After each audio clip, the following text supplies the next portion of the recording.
Students, welcome to YouTube channel dream classes. आज का जो हमारा टॉपिक है वो है जियोलाइट उत्प्रेरक और जो कोलाइडो के बारे में कुछ टॉपिक्स अभी भी आपके हैं जिनके बारे में हमने कवर करना है। अब वो आज इस टॉपिक के बारे में हम बात करेंगे। तो सबसे पहले बात करते हैं अपने जियोलाइट उत्प्रेरक के बारे में। देखो, ये जियोलाइट उत्प्रेरक है क्या? नाम से पता चल रहा है कि ये एक प्रकार का उत्प्रेरक है। और उत्प्रेरक जो है इसका काम जो है वो क्या है? वैसे तो आपको पता है उत्प्रेरक का काम अधिशोषण का होता है। सारा प्रोसेस हम पहले वाले वीडियो में पढ़ के आ चुके हैं, कोई बात नहीं। अब नेक्स्ट देखो, अब अपन बात करेंगे जियोलाइट उत्प्रेरक के बारे में। तो सबसे पहले जो महत्वपूर्ण बात है आपको ध्यान में रखना है कि जो जियोलाइट उत्प्रेरक होता है वो किसका बना होता है? तो वह आपका एल्यूमिनियम सिलिकेट का बना होता है। किसका बना होता है? एल्यूमिनियम सिलिकेट का।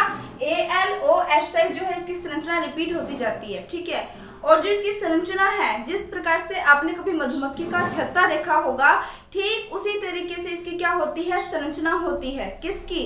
जियोलाइट उत्प्रेरक की, ठीक है। देखो, पहले इसके बारे में बेसिक बातें करेंगे, फिर बात करेंगे भाई ये कैसे वर्क करता है या कैसे इसको तैयार किया जाता है, ठीक है। तो जियोलाइट उत्प्रेरक की बात कर रहे थे, तो आपको ध्यान में रखना है ये एल्यूमिनियम सिलिकेट का बना होता है। दूसरी बात, इसका जो आकार होता है वो मधुमक्खी के छत्ते के समान होता है। इसे प्राकृतिक व कृत्रिम दोनों रूप से प्राप्त किया जाता है। अब अपने बात करेंगे कि जियोलाइट उत्प्रेरक का काम क्या होता है। इसका काम एक प्रकार मतलब एक तरीके से अपने बोल सकते हैं कि उत्प्रेरक की भांति होता है, ठीक है। इसमें क्या होता है कि जियोलाइट जो होता है इसका जो आकार होता है उसमें छोटे छोटे, अपने यूँ समझ सकते हैं कि मान लो इस तरीके से क्या है आपके पास जियोलाइट है। फॉर एग्जांपल समझो ये क्या है आपके पास? जियोलाइट है। अब इस जियोलाइट में आपके छोटे छोटे सूक्ष्म छिद्र पाए जाते हैं। क्या पाए जाते हैं? इस तरीके से छोटे छोटे सूक्ष्म छिद्र पाए जाते हैं, ठीक है। अब ये जो छिद्र पाए जा रहे हैं ना, इनका आकार जो होता है वो काफी छोटा होता है। वैसे तो क्रियाकारक पे डिपेंड करता है। जियोलाइट जो है वो मतलब एक टाइप से अपने यूँ बोल सकते हैं। देखो, प्रत्येक बात सुनने की कोशिश करना, समझने की कोशिश करना। देखो, मैंने आपको बताया कि जियोलाइट जो है एक प्रकार से उत्प्रेरक का काम करता है, ठीक है। अब इसमें पाए जाते हैं छोटे छोटे छिद्र। अब ये जो बिल्कुल छोटे छोटे छिद्र होते हैं ना, ये हमारे किसी काम के नहीं होते, ठीक है। इन छिद्रों का आकार थोड़ा बड़ा किया जाता है ताकि हम इसको उपयोग में ले सके। और इनका आकार बड़ा कैसे किया जाता है तो आपको ध्यान में रखना है। मान लो ये जियोलाइट है। अब इस जियोलाइट को क्या किया जाता है? निर्वात में इसको उच्च ताप पर गर्म किया जाता है, ठीक है। निर्वात में इसको उच्च ताप पर गर्म किया जाता है। जैसे इसको निर्वात में उच्च ताप पर गर्म किया जाता है, वैसे ही जो इसका आकार है, मतलब जो इसमें सूक्ष्म छिद्र थे, वो आपके पहले की तुलना में बड़े हो जाते हैं। इस तरीके से समझ आ रही है बात? देखो, जियोलाइट जो उत्प्रेरक हम काम में लेते हैं, इसके जो छिद्र होते हैं वो काफी छोटे होते हैं। इसके लिए क्या किया जाता है? इसे निर्वात में उच्च ताप पर गर्म किया जाता है। जैसे ही जियोलाइट को निर्वात में उच्च ताप पर गर्म करोगे तो छिद्र के आसपास से क्या होता है? थोड़ी थोड़ी मात्रा में यहाँ से क्या होता है? आपके जलवाष्प बनकर छिद्र के पास से थोड़े थोड़े अणु जो होते हैं वो जलवाष्प बनकर उड़ जाते हैं। जैसे ही ये अणु आपके जलवाष्प बनकर उड़ जाएंगे, वैसे ही आपके ये जो छिद्र होंगे वो पहले की तुलना में बड़े होंगे। अब देखो, एक बात तो क्लियर है, पहले अपने बोल रहे थे छिद्र काफी छोटे हैं जिस कारण हम इसको उपयोग में नहीं लेते। जैसे इनके छिद्र बड़ा होता है, यानी इसको हमने निर्वात पे उच्च ताप पर गर्म किया। गर्म करने के कारण ये जो छोटे छिद्र है ये आपके बड़े छिद्र में परिवर्तित हो गए। अब ये जो बड़े छिद्र में परिवर्तित हो गए, इनमें से क्या किया जाता है? क्रियाकारकों को इनमें से प्रवाहित किया जाता है, ठीक है। अब क्रियाकारकों को इनमें से प्रवाहित किया जाता है। प्रवाहित करने पर क्या होता है कि जो आपकी अशुद्धियां होती है और जो आपकी शुद्धियां होती है उनको अलग कर लिया जाता है। यानी देखो, मान लो आपने कोई भी कोलाइडी विलयन ले लिया, ठीक है। कोलाइडी विलयन है, उसमें अशुद्धियां और शुद्धियां दोनों ही होंगी। आपको पता है प्रकृति में हम जब भी कोई भी चीज लेना तो उसमें शुद्धियों के साथ साथ अशुद्धियां भी होती है, ठीक है। तो यहाँ पर ये जो जियोलाइट उत्प्रेरक है ना, जैसे इसमें से अपने क्रियाकारक के अणु डालेंगे तो क्रियाकारक में से जो अशुद्धियां है ना वो क्या हो जाएंगी? अलग हो जाएंगी। जो क्रियाकारक है वो इसमें से निकल जाएंगे अगर उनका आकार छोटा हो। किससे? इन छिद्रों से। समझ आ रही है मेरी बात? वैसे तो जो आपके क्रियाकारक के अणु होते हैं ना, वो डिपेंड करता है कि जो आपके पास जियोलाइट है उसका रंध्र छोटा है या बड़ा है। अगर क्रियाकारक के अणु बहुत छोटे हैं तो आपका जो ये वाला जियोलाइट उत्प्रेरक है एक टाइप से वर्क करने लग जाएगा। लेकिन अगर क्रियाकारक के अणु काफ़ी बड़े हैं और छिद्र छोटा पड़ गया तो वहाँ पर ये काम नहीं करेगा, तो हमें इसे और गर्म करना पड़ेगा। समझ आ रही है मेरी बात? सीधी सी बात ये है कि देखो जियोलाइट का काम क्या होता है। जियोलाइट का काम होता है कि जो आपके क्रियाकारक अणु होते हैं एक टाइप से उनका शुद्धिकरण किया जाता है। आप इनके उपयोग में पढ़ोगे कठोर जल के शुद्धिकरण में, ठीक है, पेट्रोलियम वगैरह के शुद्धिकरण में, इस टाइप से आप इसके उपयोग पढ़ोगे, ठीक है। तो सीधी सी बात है, पैटर्न क्या है, इसका उपयोग किया जाता है शुद्धिकरण में। शुद्धिकरण में कैसे कि भाई जैसे अपने जियोलाइट उत्प्रेरक में से चीज को प्रवाहित करेंगे ना, तो क्या होगा, जियोलाइट में से जो आपकी शुद्ध चीजें हैं वो तो बाहर निकल जाएंगी, ठीक है, और जो शुद्ध है वो ही रुक जाएगी। समझ आ रही है बात? अब इस तरीके से कॉन्सेप्ट को क्लियर कर सकते हो, ठीक है। सीधी सी बात है, जियोलाइट के बारे में मोटा मोटा क्या बात पूछते हैं, जो लिखवाई है वो बातें पूछी जाती है, ठीक है, और ज़्यादा टेंशन वाली बात नहीं है। सुनना दोबारा क्या क्या बातें मैंने बताई। देखो मैंने कहा कि जियोलाइट जो होता है वो अति सूक्ष्म छिद्र युक्त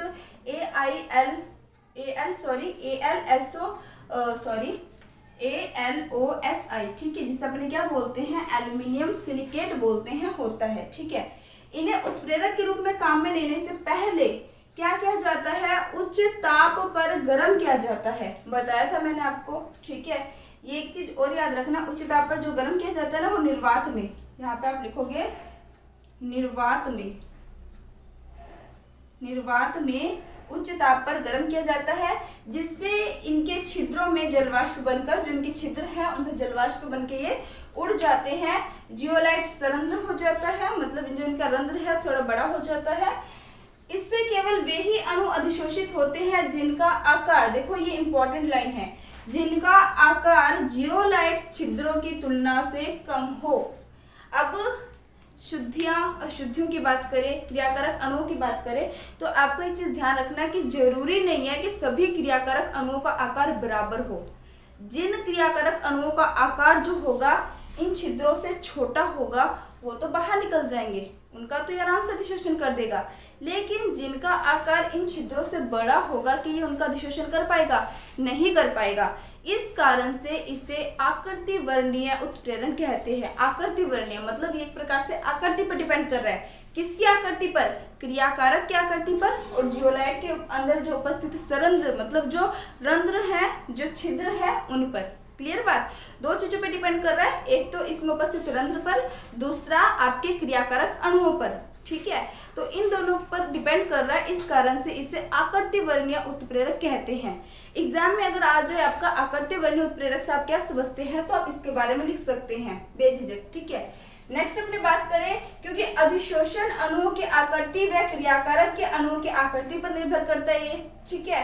इसे आकृति वर्णीय उत्प्रेरक कहते हैं, ये काफी इंपॉर्टेंट है। इसे क्या कहते हैं? आकृति वर्णीय उत्प्रेरक कहते हैं। समझ आ गया होगा?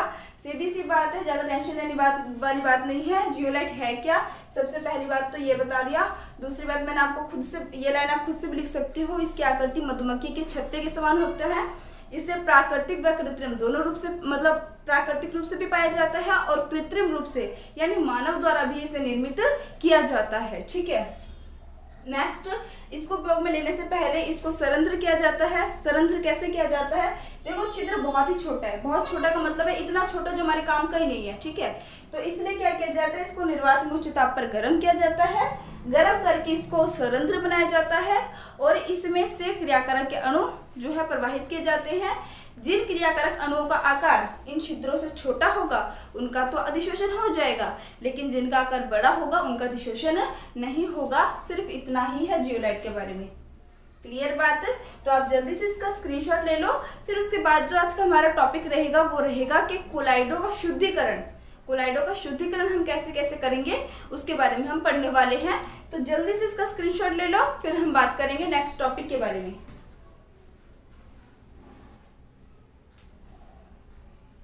अब हम बात करेंगे कोलाइडों के शुद्धिकरण के बारे में। तो इसमें सबसे पहला जो हमारा टॉपिक है वो है अपोहन, दूसरा है विद्युत अपोहन और तीसरा है हमारा अति सूक्ष्म निस्पंद द्वारा, ठीक है। ये तीन टॉपिक कवर करने वाले हैं। तो सबसे पहले हम बात करेंगे अपोहन के बारे में।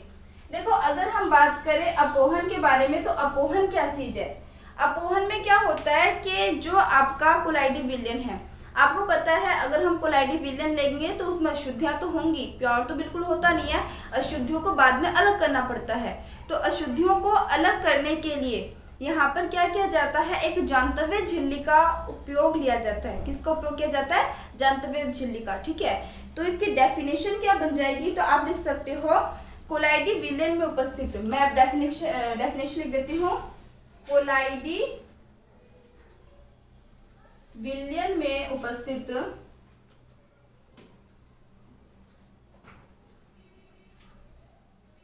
विद्युत अपघटनीय अशुद्धियों को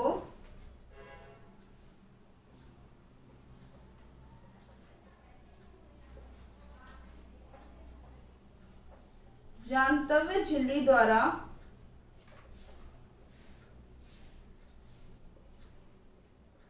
पृथक करने की प्रक्रिया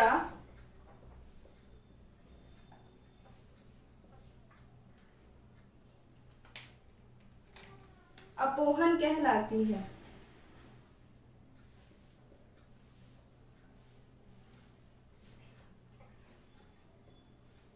अब देखो यहाँ पर ना दो शब्द आए हैं। ठीक है, एक तो मैंने कहा कि कोलाइडी विलयन में उपस्थित विद्युत अपघटनीय अशुद्धियां। अब विद्युत अपघटनीय अशुद्धियां कौन सी होती है? विद्युत अपघटनीय अशुद्धियां वे अशुद्धियां होती है जिनको विद्युत द्वारा, मतलब जिनके अपघटन से विद्युत धारा प्रवाहित होती है। ठीक है, जैसे अपने बात कर सकते हैं आपके ऐसे कौन कौन से आयन है जो आयनों, मतलब ऐसे कौन कौन से यौगिक है जो आयनों में टूट जाते हैं। तो अच्छे एग्जाम्पल है NaCl, KCl, KOH, NaOH। आपको पता है ये सारे के सारे क्या होते हैं, आपके आसानी से अब मतलब अपघटित हो जाते हैं, यानी आयनों में टूट जाते हैं। ठीक है, और ये अशुद्धियों के रूप में भी होते हैं। आपने कभी पढ़ा होगा क्लास 10th में या उससे छोटी क्लास यानी 9th में पढ़ा होगा आपने कि जो हम समुद्री जल का उपयोग करते हैं ना, समुद्री जल का उपयोग में जब हम लेते हैं तो समुद्री जल में पाई जाती है अशुद्धियाँ। मतलब कहने का है समुद्री जल का उपयोग हम नमक वगैरह बनाने में यूज़ करते हैं। सभी को पता है समुद्री के पानी से ही नमक का निर्माण किया जाता है। अब ऐसा तो नहीं है ना कि समुद्र का पानी है उससे नमक बनाया और उस नमक को यूज़ कर लिया, ऐसा नहीं होता। क्यों नहीं होता? क्योंकि उसमें क्या होते हैं, आपके विद्युत अपघटनीय अशुद्धियाँ होती है, जैसे Zn+2 होता है। ठीक है, तो ये जो अशुद्धियाँ होती है ना, इससे हम क्या बोलते हैं, विद्युत अपघटनीय। देखो सीधा सा मतलब ये है, विद्युत अपघटनीय अशुद्धियाँ वे अशुद्धियाँ होती है जो आपके अपघटित हो जाती है, और अपघटित जो हो सकती है जिनका आयनीकरण हो जाता है, जो आयनों में टूट जाता है, उनके कारण विद्युत धारा का प्रवाह होता है। ठीक है, इसके बारे में हम पहले ही बात कर चुके हैं। तो देखो यहाँ पर बात आती है विद्युत अपघटनीय अशुद्धियों के रूप में कौन से हो सकते हैं, यहाँ पे लिख देती हूँ मैं, अशुद्धियाँ कौन कौन सी हो सकती हैं। जैसे मान लो NaCl हो गया, ठीक है, KOH हो गया, ठीक है, KCl, NaOH, कुछ भी हो सकता है। ठीक है, अब बात आती है कि ये जो प्रोसेस है वो वर्क कैसे करता है। इस तरीके से ना आपकी जांतव्य झिल्ली ली जाती है। ये क्या है, आपकी जांतव्य झिल्ली है। अब इस जांतव्य झिल्ली में आपने क्या डाल रखा है, इस जांतव्य झिल्ली में आपने डाल रखा है कोलाइडी विलयन। क्या डाल रखा है आपने? कोलाइडी विलयन। अब इस कोलाइडी विलयन के अंदर क्या है, एक तो कोलाइडी कण है, ऊपर से विद्युत अपघटनीय अशुद्धियां हैं। ठीक है, दोनों चीजें ध्यान से समझने इस चीज को। इसमें क्या है, एक तो आपके कोलाइडी कण है और एक आपकी अशुद्धियां हैं। इसे तो अपने बना देते हैं इस तरीके से कोलाइडी कण। ठीक है, और अशुद्धियों को हम बना देते हैं इस तरीके से। ये क्या है, आपकी अशुद्धियां हैं। ठीक है, और इसको रखा जाता है एक पात्र में इस तरीके से।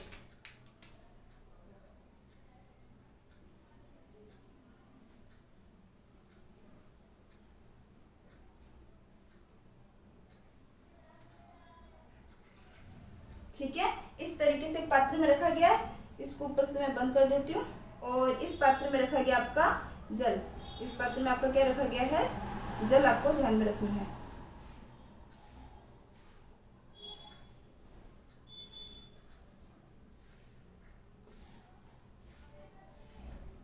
अब देखो इसमें क्या होता है कि आपको एक चीज तो मैंने पहले बता रखा है कि जो कोलाइडी कण होते हैं ना, उनका आकार कितना होता है, उनका आकार होता है आपका 1 नैनोमीटर से 1000 नैनोमीटर के बीच में। ठीक है, अब आकार इनका कितना है, 1 से 1000 नैनोमीटर के बीच में, यानी काफी बड़ा आकार होता है। यहाँ पे भी मैंने इसी तरीके से शो किया है कि जो कोलाइडी कणों का आकार है वो काफी बड़ा है, लेकिन जो अशुद्धियों का आकार है वो छोटा है। अब आप देख सकते हो कि जो अशुद्धियों का आकार छोटा है, छोटा होने के कारण क्या हुआ कि जो अशुद्धियां हैं वो आपकी कहाँ चली जाएंगी, वो आपकी यहाँ से लेकर यहाँ चली जाएंगी। क्लियर बात। देखो, आप लोगों ने परासरण का नियम पढ़ा होगा, विसरण का नियम पढ़ा होगा। आपने ये सुना ही होगा कि प्रकृति का नियम होता है कि किसी भी चीज का अपनी उच्च सांद्रता से निम्न सांद्रता की ओर गमन किसके माध्यम से, अर्ध पारगम्य झिल्ली के माध्यम से। अभी मैंने आपको कहा था कि ये क्या है हमारे पास, ये जो आप लेयर देख रहे हो जिसके अंदर हमने कोलाइडी विलयन भरा है, ये है आपकी जांतव्य झिल्ली। ये क्या है, आपकी जांतव्य झिल्ली है। ठीक है, अब इस जांतव्य झिल्ली, ये जांतव्य जो झिल्ली है ना, वो काम करेगा आपके अर्ध पारगम्य झिल्ली की भांति। ठीक है, अब आपको पता है यहाँ पे जो अशुद्धियां हैं वो उच्च सांद्रता में है। पानी में क्या ये अशुद्धियां है? नहीं है। तो एक चीज आप समझ सकते हो कि यहाँ पर जो आपके अशुद्धियों के कण हैं वो उच्च सांद्रता में है, पानी में निम्न सांद्रता में है। और परासरण का आपने नियम पढ़ा होगा कि ये हमेशा उच्च से निम्न सांद्रता की ओर गति करते हैं। ठीक है, यहाँ पर आपने देखना है कि ये हमेशा उच्च से निम्न सांद्रता की ओर गति करेंगे। जैसे ही उच्च से निम्न सांद्रता की ओर गति करेंगे तो ये जो अशुद्धियां हैं ये बाहर निकल जाएंगी। कहाँ चली जाएंगी? आपके जल में, यानी यहाँ से कहाँ चली जाएंगी? आपकी जल में। ये आ जाएगी जल में। फिर उसके बाद इसकी बात करें तो ये भी यहाँ से निकल के कहाँ आ गया? आपकी जल में। मतलब इस तरीके से जितनी भी अशुद्धियां होती है ना, वो सारी की सारी कहाँ चली जाती है? जल में। और जो आपका जल है वो क्या हो जाता है? अशुद्ध। यहाँ पे लिख देती हूँ मैं, यहाँ पे क्या है? अब जल प्लस अशुद्धियां। यहाँ पर अब क्या है? आपके जल प्लस अशुद्धियां हैं। और आपका जो जांतव्य झिल्ली के अंदर आपने कोलाइडी कण लिया था, अब वो उसमें क्या है? केवल और केवल शुद्ध रूप में कोलाइडी कण है। इसमें क्या है? पूरी तरीके से कोलाइडी कण है। आपने यही तो करना था। आपने क्या करना था? आपने जो कोलाइडी कण थे इनको अलग करना था, और अलग हो गए कोलाइडी कण, क्योंकि ये जांतव्य झिल्ली है और जांतव्य झिल्ली में से जो आपकी अशुद्धियां हैं वो तो बाहर निकल जाएंगी, क्योंकि झिल्ली जो होते हैं ना, इनमें छोटे छोटे छिद्र पाए जाते हैं। ठीक है, और ये जो छिद्र होते हैं ये इतने छोटे भी नहीं होते कि ये आपकी अशुद्धियों को बाहर ना निकलने दे। मतलब अशुद्धियों का आकार इन छिद्रों से भी छोटा होने के कारण ये बाहर निकल जाती है, जल में चली जाती है। लेकिन जो कोलाइडी कण होते हैं उनका आकार छिद्रों से बड़ा होता है, जिस कारण से ये आपकी जल में नहीं जाती है, और आपका जो कोलाइडी कण है वो क्या हो जाता है? आपको शुद्ध अवस्था में प्राप्त हो जाता है। जो आपका कोलाइडी विलयन है उसमें आपकी किसी भी प्रकार की शुद्धियां नहीं होती। इसी मेथड को हम क्या बोलते हैं? अपोहन बोलते हैं। क्लियर बात? अपोहन वाला टॉपिक समझ आ गया होगा। दोबारा सुन ले। कोलाइडी विलयन में उपस्थित विद्युत अपघटनी अशुद्धियों को जांतव्य झिल्ली द्वारा पृथक करने की प्रक्रिया अपोहन कहलाती है। ये जांतव्य झिल्ली है, इसी के द्वारा आप पृथक कर रहे हो और इसको हम क्या बोलते हैं? अपोहन कहते हैं। ठीक है, अब बात आती है कि विद्युत अपोहन किसे कहते हैं। तो सबसे पहले आप इसका स्क्रीनशॉट ले लो, फिर उसके बाद हम बात करेंगे विद्युत अपोहन के बारे में। अब हम बात करेंगे विद्युत अपोहन के बारे में। देखो, अपोहन और विद्युत अपोहन में कोई डिफरेंस नहीं है, बस फर्क इतना है कि अपोहन की प्रक्रिया में क्या था कि जब हम सीधे ही प्रोसेस चल रहा था कि जांतव्य झिल्ली में से अशुद्धियां अपने आप बाहर निकल रही थी। विद्युत अपोहन भी अपोहन जैसा ही होता है, बस फर्क ये है कि हम इसमें इलेक्ट्रोड लगा देते हैं। ठीक है, इसमें इलेक्ट्रोड लगा देते हैं। इलेक्ट्रोड लगाने से क्या होता है कि मैंने अभी आपको बताया था विद्युत अपघटनीय अशुद्धियां होती है। विद्युत अपघटनीय अशुद्धियां वे अशुद्धियां जैसे NaCl हो गया, KOH हो गया। आपको पता है NaCl किस में टूट जाता है? आपका Na प्लस में और Cl माइनस में। KOH किस में टूटता है? K प्लस में, OH माइनस में। ठीक है, तो मान लो इसमें अशुद्धियां हैं किसकी? KOH की अशुद्धियां हैं। अब ये जो KOH की अशुद्धियां हैं, वैसे तो आपके अपोहन की प्रक्रिया में शुद्धिकरण हो ही रहा था, लेकिन इलेक्ट्रोड लगाने से क्या होगा कि अब जो ये प्रक्रिया है ये पहले से मतलब बहुत ज्यादा स्पीड में होगी, क्योंकि अब इसमें हम क्या कर रहे हैं? विद्युत धारा प्रवाह कर रहे हैं। विद्युत धारा प्रवाह से क्या होता है कि ये मान लो आपका पॉजिटिव इलेक्ट्रोड है, ये आपका नेगेटिव इलेक्ट्रोड है। तो अब जो पॉजिटिव इलेक्ट्रोड है इसकी तरफ क्या आ जाएगा? ऋण आयन, और जो नेगेटिव इलेक्ट्रोड है उसकी तरफ क्या चल जाएगा, धन आयन। यानी कहने का मतलब है कि जो OH की अशुद्धियां हैं वो तो आ जाएंगी इस इलेक्ट्रोड पर, और जो आपकी K+ की अशुद्धियां हैं वो आ जाएंगी इस इलेक्ट्रोड पर। और इस तरीके से ये बहुत ही जल्दी जल्दी क्या करेंगे, मतलब अपने अपोजिट इलेक्ट्रोड की ओर आकर्षित हो जाएंगे और बहुत ही तेजी से आपका जो कोलाइडी विलयन है वो आपका शुद्ध हो जाएगा। क्लियर बात। तो देखो इसके बारे में क्या चीज है, इस प्रक्रम में बाहर इलेक्ट्रोड लगे होते हैं। अपोहन है तो सेम वही चीजें हैं, जानते हुए झिल्ली है, आपकी अशुद्धियां ली हुई है, कोलाइडी विलयन जो लिया हुआ है उसमें अशुद्धियां हैं, जल लिया हुआ एक पात्र में, सारा वही प्रोसेस है। बस 2-4 लाइन एक्स्ट्रा क्या लिखनी है आपको कि इस प्रक्रम में बाहर इलेक्ट्रोड लगे होते हैं जो अशुद्धि के कणों को अपनी ओर आकर्षित करते हैं। कर रहे हैं ना, पॉजिटिव वाला नेगेटिव जो अशुद्धि है उसको अट्रैक्ट कर रहा है, नेगेटिव इलेक्ट्रोड पॉजिटिव को अपनी तरफ अट्रैक्ट कर रहा है। ठीक है, तो अपनी ओर आकर्षित करते हैं और तेज गति से कोलाइडी विलयन को क्या करते हैं, ये शुद्ध करते हैं। समझ आ गई बात। तो कोलाइडी विलयन जो आपकी कोलाइडी विलयनों का शुद्धिकरण है, इसमें अपोहन और विद्युत अपोहन वाला टॉपिक तो हमने क्लियर कर लिया। अब हम बात करेंगे जो हमारा नेक्स्ट रहता है वो है अति सूक्ष्म निस्पंद पत्र। ठीक है, देखो अति सूक्ष्म निस्पंद पत्र की बात करें, ये दोनों तो सेम थे। आपको ध्यान में रखना है कि जरूरी नहीं है हर बार अशुद्धियां एक जैसे ही हो, अशुद्धियां अलग अलग भी होती है, और अलग अलग अशुद्धियां होंगी तो हमें उन अशुद्धियों को अलग करने के लिए अलग अलग मेथड लगाने पड़ते हैं। समझ आई बात। तो अब जो हमारा नेक्स्ट टॉपिक है वो है अति सूक्ष्म निस्पंद पत्र। तो आप जल्दी से इसका स्क्रीनशॉट ले लो, फिर हम बात करेंगे थर्ड टॉपिक के बारे में। अब जो हमारा लास्ट टॉपिक रह जाता है वो है अति सूक्ष्म निस्पंद पत्र।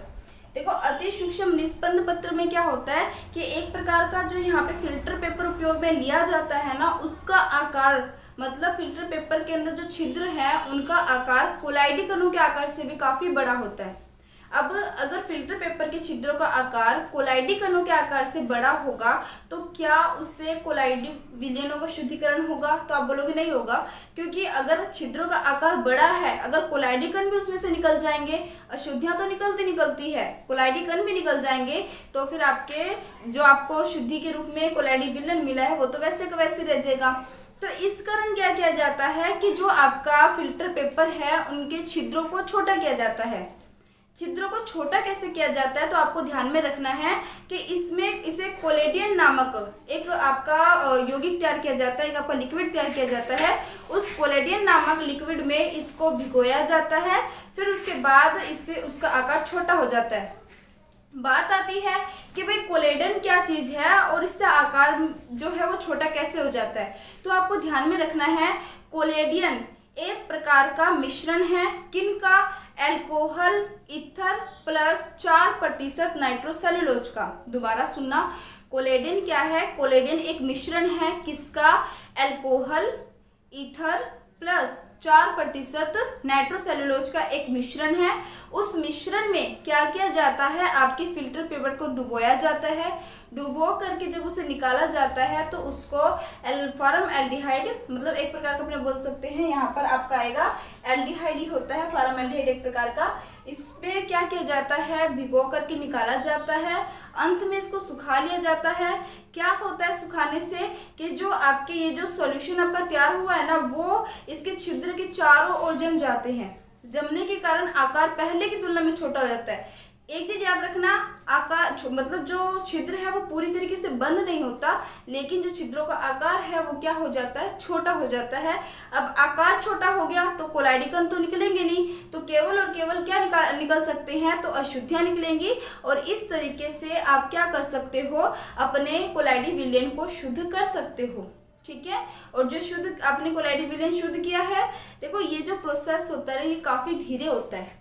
धीरे होने के कारण इसमें दाब लगाया जाता है ताकि ये जो आपका प्रोसेस है वो काफी स्पीड में हो जाए। ठीक है, जैसे अपोहन था, प्रोसेस हो रहा था लेकिन स्लो था, तो विद्युत क्षेत्र लगा रहे थे और अपोहन स्पीड में हो रहा था, यहाँ पर दाब लगाया जाता है। बस इतनी बात है, दोबारा सुन ले।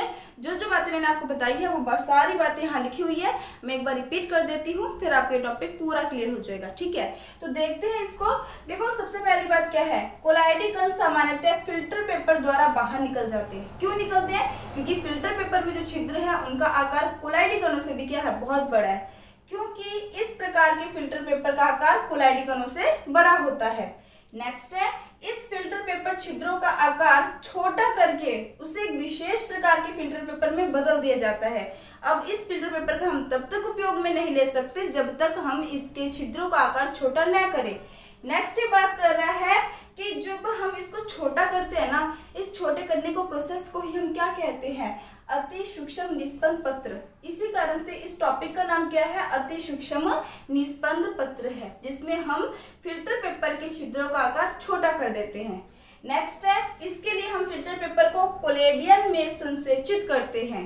बात आती है कोलेडियन की, तो कोलेडियन क्या है? कोलेडियन आपका अल्कोहल ईथर व 4% नाइट्रोसेल्यूलोज का एक मिश्रण तैयार होता है। ठीक है, नेक्स्ट बात करते हैं, फिल्टर पेपर को कोलेडियन में भिगोया जाता है। उसको भिगोने के बाद फॉर्मल्डिहाइड में कठोर बनाया जाता है और अंत में सुखा लिया जाता है। ठीक है, नेक्स्ट क्या है, जिससे इनके रंध्रों का आकार छोटा हो जाता है। अब आकार छोटा हो गया तो अब आप इसको क्या कर सकते हो, कोलाइडी विलयन के शुद्धिकरण के रूप में उपयोग में ले सकते हो। यह प्रक्रम धीमा होता है, यह तेज करने के लिए दाब का प्रयोग किया जाता है। ठीक है, तो यही चीजें बताइए, जो बातें बताइए वो सारी बातें यहाँ पर है। तो आई थिंक जो आपका टॉपिक है ये सारा क्लियर हो गया होगा।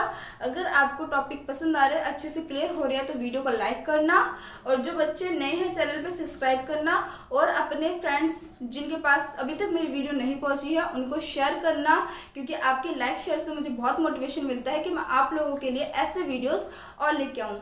और जिन बच्चों को नोट्स की प्रॉब्लम है वो मेरे ड्रीम क्लासेस के लर्निंग ऐप पर जाके वहाँ से मेरा पैड कोर्स परचेज कर सकते हैं। और जिनको नहीं समझ आ रहा कि भाई कैसे इस कोर्स को पे करना है, मतलब कैसे आप इसको ले सकते हो, तो उसके लिए एक हेल्पलाइन नंबर दिया होगा, वरना हेल्पलाइन नंबर इस वीडियो के स्टार्टिंग में आपको मिल जाएगी। आप वहाँ से भी इसको ले सकते हो और वहाँ से आप हेल्प ले सकते हो कि कैसे आपको सारा वर्क करना है। क्लियर बात? तो इसी तरीके से पढ़ते रहिए, हंसते रहिए, मुस्कुराते रहिए। All the best, take care, bye bye, thank you. और स्क्रीनशॉट जरूर लेके जाना।